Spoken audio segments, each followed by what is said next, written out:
Today on CityCast Portland, we're talking about what the county audit of the City and County's Joint Office of Homeless Services uncovered. And we're also looking into Mayor Ted Wheeler's big asks at Governor Tina Kotek's Downtown Revitalization Task Force meeting. Joining me today on this week's News Roundup are KBOO News Director Althea Billings and our very own lead producer, John Notarianni.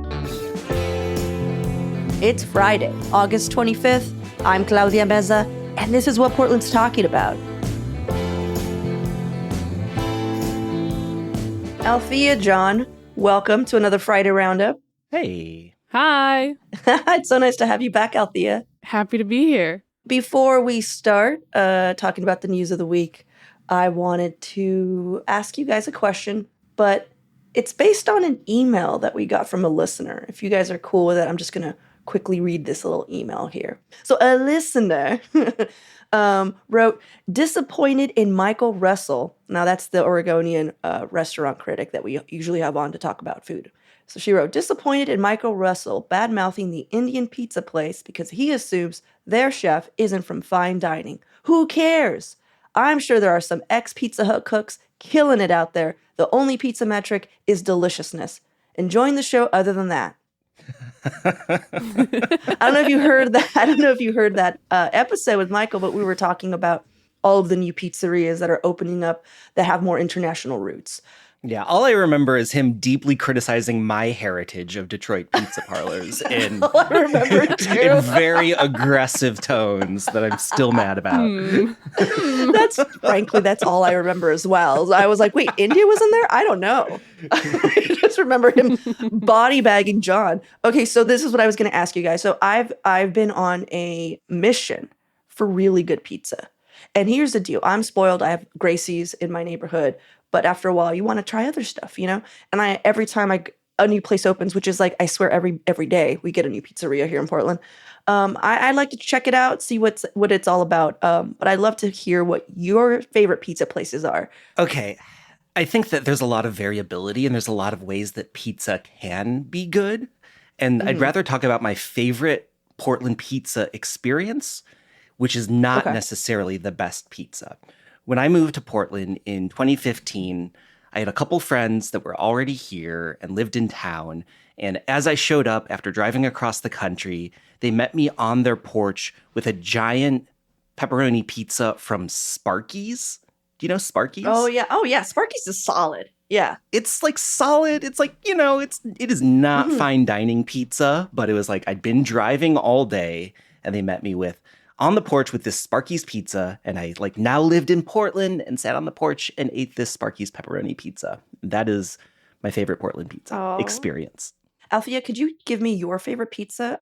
Yeah, last summer I sort of endeavored to go on what I called a pizza quest, where I was trying to eat all of the different pizzas to either confirm or deny that my preferences were correct. And I really do believe that there are different pizzas for different occasions.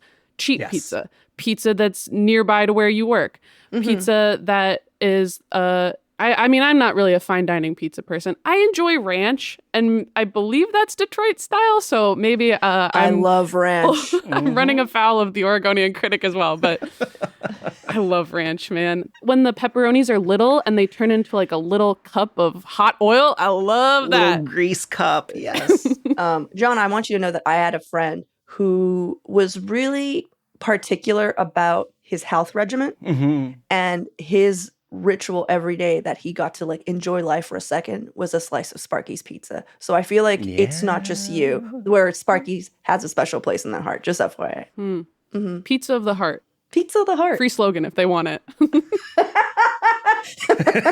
I love it.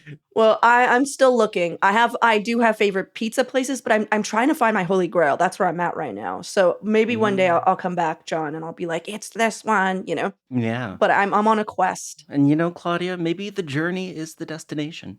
Oh, it definitely is, John. One day I'll tell you about my taco journey of Ensenada, but that's for another show. Oh, can't wait. Althea, why don't you start us off today? What is your headline of the week? Well, it's sort of a menagerie of headlines because a pretty gnarly audit of the Joint Office of Homeless Services came out this week from Multnomah County Auditor Jennifer McGurk. It's not especially flattering, I will say. Some of the top line stuff that they found is poor contract management. Contractors are a big part of the joint office. That's kind of the partnership between the county and the city, and most of the stuff that they do is actually facilitating nonprofit contractors to do the work. They're not managing their contracts very well. People are being asked to do work without a contract before their contract is signed, paid late. There was an example, I think, from KGW that talked about a $300,000 invoice that was held up over like a dispute over a $25 charge, which is pretty wild. But yeah, poor communication. Their data collection is another one of these big ones. The county auditor released the report without having the numbers on housing placement because they couldn't find it. And she was like, I found enough other really important stuff that I will deal with that later. But there's a lot of stuff. A lot of the critics of the joint office are validated by this kind of like survey and interview results. Oh my gosh. From the reporting, I just want to underline that point one more time. The auditor basically said, well, I went in trying to figure out if they were inflating their numbers that they were reporting, and I couldn't really figure that out, so I'm going to come back to it. But in the meantime, here's all this other crap that I discovered that is really screwed up. It's just like, oh my God. It's like the worst trip to the mechanic of all time, where they're like, well, I was going to check your brakes, but looks like we need to replace your engine, everything else. Yeah. We actually got to put this on brakes for a minute. I can't even get to the brakes yet. Oh my God, that's actually a much better analogy. Yeah.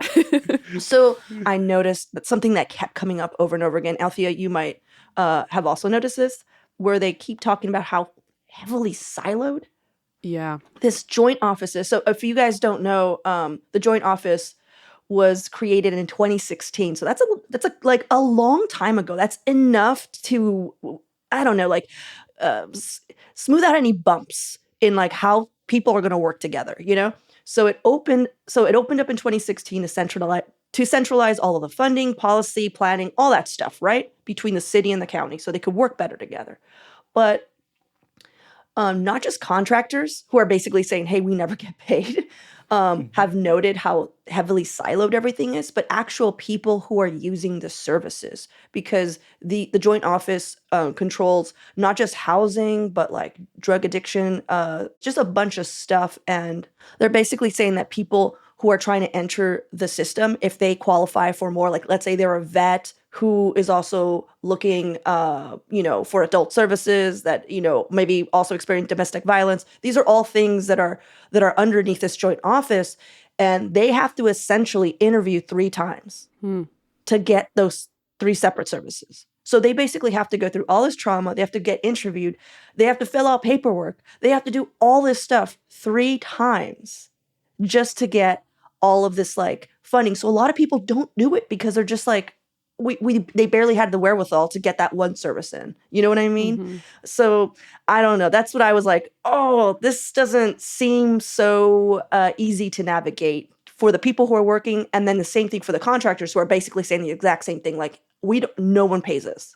And now we can't, actually do our job. Yeah. Part of the audit talked about how these nonprofit providers that the Joint Office relies on are barely able to provide a living wage. This financial pressure of, and I think Jessica Vega Peterson, the county chair, sort of proudly said that, 80% of our contractors are paid on time. Actually, we knew all these problems were happening, which is better than presumably whatever the number would have been, but 80% is still not great. There was stories about nonprofit providers having to take out a line of credit to float between getting paid out and having to pay interest on that. And that the audit found that this kind of financial pressure means that you're having people that are having below a living wage.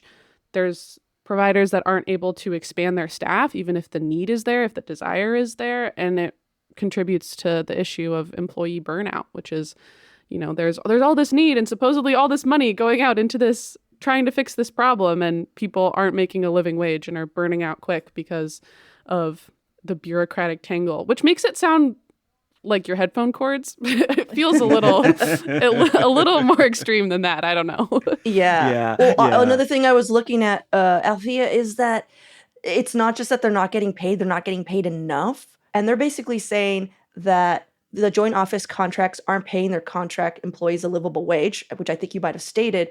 But the county responded with, hey, we're going to increase that in 2024. We're going to do like a cost of living increase. But most of the providers are just like, just FYI, that's not going to be enough. And I just hope that that is addressed rather than get to 2024 for the county to be told, by the way, as we told you, that wasn't enough. And for them to be like, oh, let's do another one, Yeah. Just how about you pay the people, like, let's go, I don't know. Yeah. Sorry. It gets me upset when it's like siloed administrative nonsense, like bureaucratic nonsense. There's nothing that gets me more upset. If I have to fill out 2 forms, I get so mad.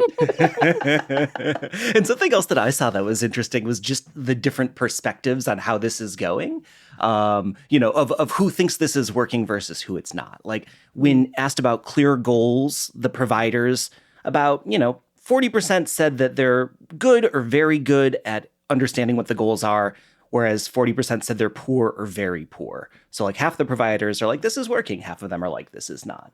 But then when you talk to people in the joint office staff, those numbers are like way different. Way more of the office staff, like 60% of people who work there are like, yeah, it's going great. Whereas only 18% say it's poor. So like what that says to me is that the people who are administering this, for the most part, are sort of like, yeah, we're doing a good job. But then when you turn to the providers that are actually the ones on the ground floor, they're saying, no, this is not working nearly as well as we need it to. Yeah. Another thing that they pointed to and that the county chair, Vega Peterson, has said is that it's this sort of like explosion in size. In 2019, I believe they had 27 staffers at the joint office. And 2023, they've got 99 employees. And in that time, they've had 4 different directors. So like a crisis of leadership, which I buy to a certain extent. But it seems like there ought to be enough foundation to pay people on time at the very least. Even if, you're dealing with a new head honcho pretty frequently. Right. Well, I just hope that Mike Myers, who's currently unifying all of the city's emergency response under one administrative roof, is taking note, because being siloed isn't going to work.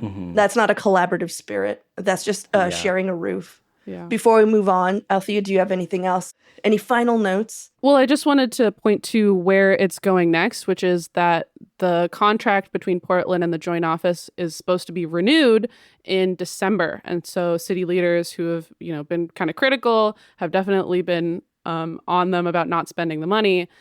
Some of this is probably going to come to a head in December when it's decided if they're going to renew the contract or not. What's your take, Althea? Do you think they're going to renew the contract?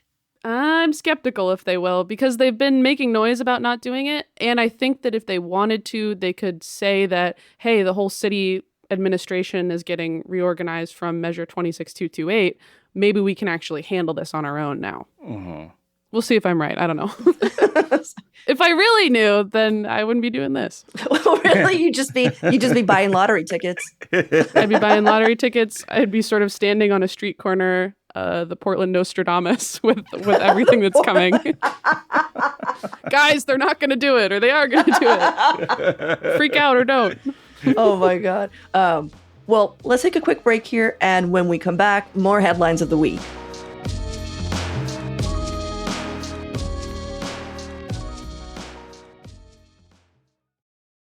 This episode is brought to you by Certified Piedmontese Beef. Listen up, foodies. Make your next meal even better with Certified Piedmontese Beef. They have healthy, tender, delicious Italian heritage beef, grass-fed and sustainably raised on lush pastures in the Midwest. You can even create your own personally curated meat box that's shipped right to your door. Don't miss out on the incredible opportunity to save 25% off on all beef during their exclusive Labor Day sale. This amazing offer is available till August 30th, so act now before it's too late. Shop and order exclusively at cpbeef.com. Well, John, what is your headline of the week? Yeah. Speaking of the complexity of large organizations and multiple stakeholders, Governor Tina Kotek kicked off her downtown revitalization task force this week. This was an idea that came up a couple weeks ago. Basically, Kotek was like, all right, Portland, y'all need help. We're going to pull together a bunch of people and try and fix what's going on there. So it's a group of about 45-ish people a number of local political leaders, a number of like business owners and sort of nonprofit folks are in this group. A dude from the Tillamook County Creamery Association is on the task force, which I thought was an interesting addition. But yeah, the whole idea is that they're getting these people together to try and fix a number of issues that the downtown Portland is facing right now. They're basically looking at 5 main things: what they're calling the Central City Value Proposition, livable neighborhoods, community safety, housing and homelessness, and taxes for services, which seems like a good idea. But again, lots of stakeholders. Ted Wheeler, the mayor, came in and he was like, let me tell you what I need. He put in like a dozen proposals, is asking for $250 million in funding from the state. One of the big things was that he asked private employers to bring workers back at least half time starting next year. He says this is something that the city really, really needs, which makes sense. I mean, you walk around downtown, there's a ton of vacancy of offices. I mean, it does feel different. And I think a lot of that is just people who are still working remote. Well, the co-chair of this task force is Dan McMillan. He's works for The Standard. He's kind of an insurance head honcho. He's not into that idea. He's like, well, I don't know that we need to bring people back downtown. So already at the first meeting, we're seeing this conflict between the mayor of Portland and the co-chair of this task force, because it just turns out they have different perspectives and have different ideas of what their people need in order to be successful. Yeah. John, I was looking into this as well, as you know, and so it's 46 members exactly, which is crazy because that's too many members. One, that's just like so many people, right? But I've seen 3 different numbers. The Willamette Week said 47. I think OPB said 46. That's why I went with 45-ish. Yeah. Yeah. Let's go something like 40-ish, right? And I just want to double down what John said. Like, this isn't just like, business owners downtown. Ron Wyden is in there, like Congressman Blumenauer, Congressman Bonamici, like their state reps, a bunch of big name local officials, like the head of the county's there, everyone. It's like a stacked deck. But the co-chair is this Dan McMillan. Mm-hmm. And I was wondering why he was a co-chair. But did you guys know he owns a skyscraper? Like, he owns that building that he owns that building downtown that everyone's like, hey, wouldn't it be cool if you get all your people back in? And he's just like, no, man, it's awesome. I don't have to spend as much money on electricity and stuff. Anyhow, all is to say, there's no way that Dan McMillan doesn't have a top hat and a monocle. Sorry. Super aside. What would you do with a like slightly abandoned skyscraper? Like, if you were the sort of person that owned a like partially abandoned skyscraper, like what would you put in it? I know. Well, this is the research I did for your headline, John. Did you know that the Monopoly character actually has a name? His name is Milburn Pennybags. What? Yes, that is the I think name. He's on the task force. Yeah, I think Milburn is on the task force. That's what I'm saying. I think he's the 47th member on the task force. Is Milburn Pennybags. I think that's why people keep he just keeps going to jail and then coming back and going to jail, coming back. And I think people are just like, that's why it's 45, 46, 47. We don't know. But yeah, anyhow, I just love that the pressure was thrown his way, like Dan McMillan's way. And like he was going to save downtown. What an incredible title. Noted skyscraper owner. Like Dan McMillan says, I'm good on the remote work stuff. Yeah, it's so interesting. And even that number of people getting together to solve any kind of problem feels, I mean, look, I wouldn't want to be the facilitator. I'll take notes. You know what I'm saying? I don't want to be the one trying to organize all of it.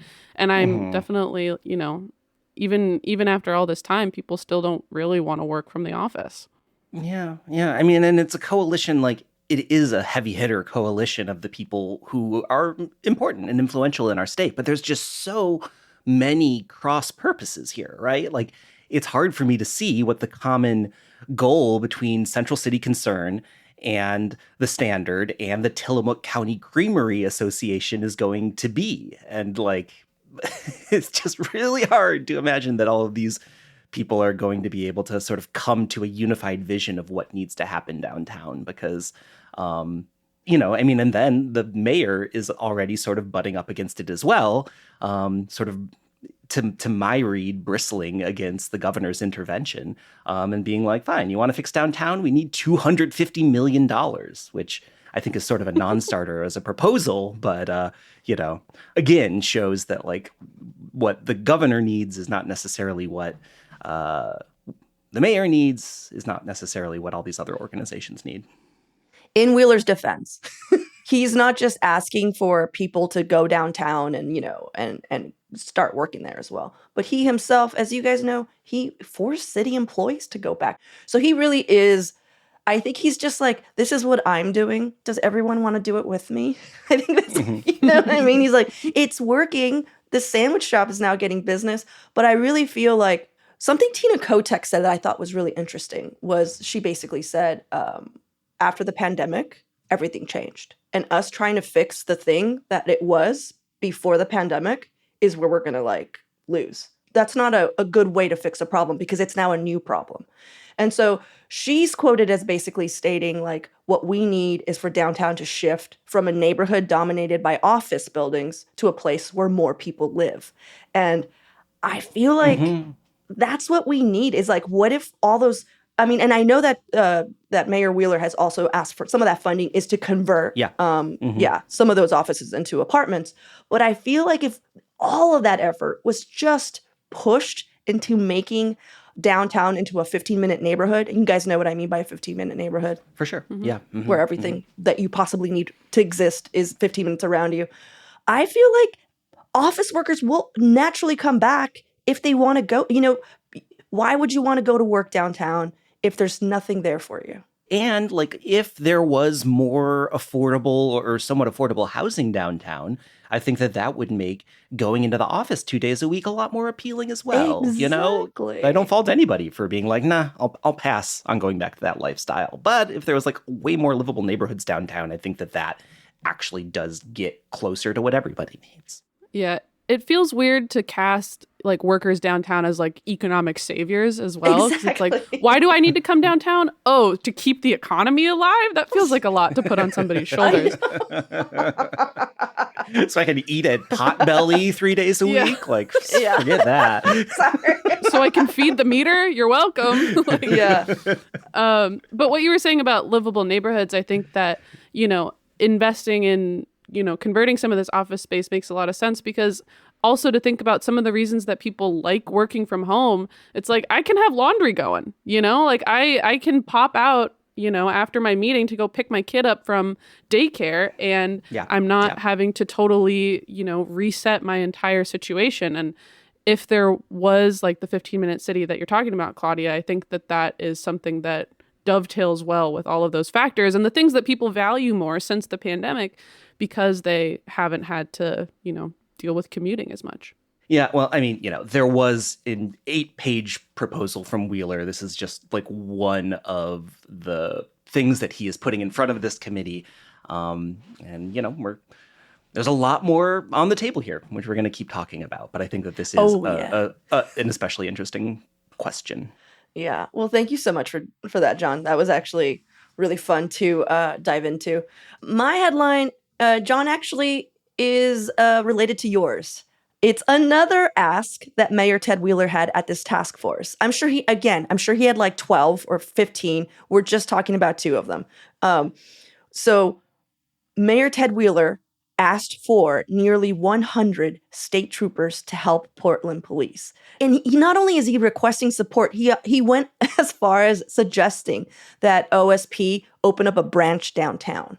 So troopers would help Portland deal with violent crime, property theft, enforcing traffic laws, hate crimes. But I also read in other reports that he also was picking up trash, graffiti, basically just all the things that the Portland police officers aren't doing. And I understand they're understaffed, but these are all their jobs as well. Anyhow, that's what he's asking for. But he's also, and this is check this shit out. Wheeler is also asking for increased federal law enforcement presence in the city. Now, how do you think our citizens are going to take that after all the federal officers that were yoinking people off the street during the protests and unmarked vans? What a difference 3 years makes. I know. So according to the American Civil Liberties Union, this isn't just me saying, these people were essentially kidnapped. and held without charges. So there's a bit of history there between us and federal officers just coming downtown. And I'm guessing there'll be pushback there. But the acting U.S. Marshal of Oregon was already saying they're committed to helping Wheeler, so... And I seem to remember Mayor Ted Wheeler in 2020 speaking very forcefully against federal interventions in Portland. I mean, I know that this is sort of a different situation and like a different presidency, but yeah. So what do you guys think of this idea? I was looking at this as well and seeing what proportion. I mean, I think Wheeler specifically said like 96, but like 100 state troopers is like a fifth of their workforce to deal with downtown. Like, that's wild. And they're already saying that they're like, we can't even technically be policing all of the state roads that we're supposed to be watching for people speeding on. Yeah. I actually jumped out and got some numbers. So like, check it out. There's 291 patrol officers staffed in Portland right now. The state has 480 officers, which means not that many. this like, if this were to happen, which I don't think is going to happen, that would mean that there are more police in Portland than state officers on the road in the rest of the state. And the city of Portland has 78 vacancies right now.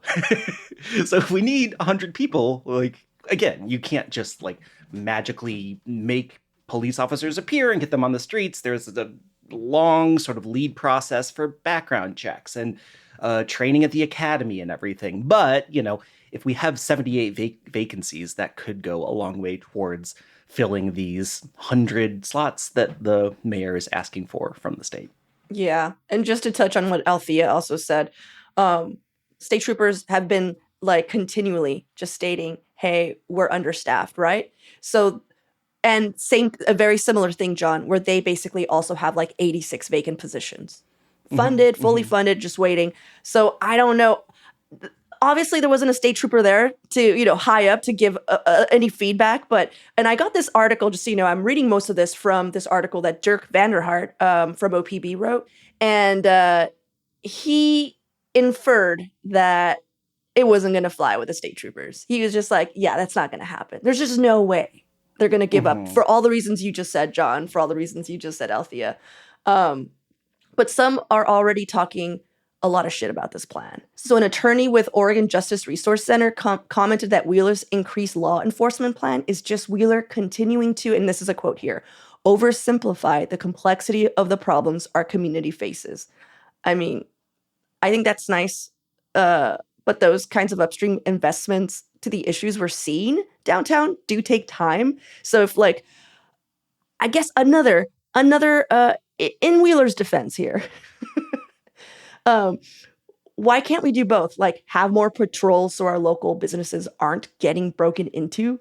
But I do wonder how more officers will prevent people from still getting randomly attacked downtown. Like our homeless population or our homeless population from literally like dying on the street. Like that seems like larger problems, like a police officer, a state trooper, a federal agent can't stop from happening. It just seems like an uphill battle. And it feels a lot like his ask is just like his skyscraper ask.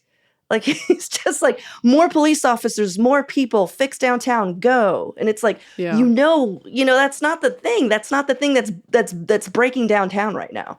Yeah. I mean, and that's sort of how I read it too. Like, does Ted Wheeler actually think that this proposal has any likelihood of actually happening? Like, I don't think so. I think that this is sort of political gamesmanship where he's just sort of, the governor is coming in and saying, I'm the governor and I'm going to fix Portland. And I think that this is Ted Wheeler just sort of throwing out a sort of political challenge of being like, all right, you want to fix Portland? You want to fix Portland? Here's what we need. Here's our ask list. If you give us this, we'll fix Portland. Like beyond that, like stay off my turf, Right. John, I didn't even think about it that way. John, but I wasn't thinking about it like how would a person in his position react to someone like Governor Tina Kotek coming into their turf? And I didn't think about that because I just was like, well, everyone's looking out for the best interests of Portland. It's like, no, you're right. This is totally a weird turf argument because his ideas are so ludicrous. Yeah. It Yeah. might be kind of a negotiation tactic. Exactly. You know, because you kind of highball it. You're like, I'm going to say I want 100 and I'll negotiate down to having 25 to do, traffic patrols every Thursday or something. Like you try to make yourself seem like you're asking for too much, so you seem reasonable with what you get. But I did think it was funny. One of the quotes from Juan Chavez, that lawyer you were talking about, he called it a deeply unserious response from Wheeler. Sorry. Which I just love the word unserious. Yeah. You're being unserious right now. That's so like Succession. Like, you are not serious people. Yeah. Brian Cox to Portland city government. Yeah. Yeah, right. Basically. But something that is making me hopeful about what's going on is that some of the quotes, like from the co-chairs. So there's David McMillan, aka Milburn Pennybags. He was quoted as saying, having a good foundation to make good decisions and really understand the situation that we're in is critical. But like, I feel like if this is where the task force is headed, where they're listening to everyone, they're taking everything into account. Like, I'm looking forward to see, what they come out. And I don't know if you guys know, but, of course, all of their findings are coming out, I think, in December. December 11th. Yeah. At the Oregon Business Summit, which I think is also an interesting thing to take note of. Like, where's this report going? It's going to the Oregon Business Summit, which take that for what it is. Yeah. I know. Well, it seems like the Oregon business community has been the only people who have been pushing much of any movement of what's happening downtown. That whole task force that Mike Schmidt put together about, do you guys remember? Are you talking about like the auto and retail theft task force? Yeah, the auto and theft retail. That was actually pushed by someone in the Oregon business community. So, Kotek said they were going to focus on some quick wins, but of course, there was absolutely no specifics on what that would be. And she totally dodged. If you're wondering, like, what did Kotek say when Wheeler was like, hey, we need 100, state troopers and all this. Basically, she dodged any comment on his proposal, but she also didn't say no. And she was quoting as saying, I never rule anything out. Like, that is what... So we don't know. It's good to know Tina considers every proposal, though. We should put in a proposal to Tina Kotek. What would you like to propose to Tina Kotek?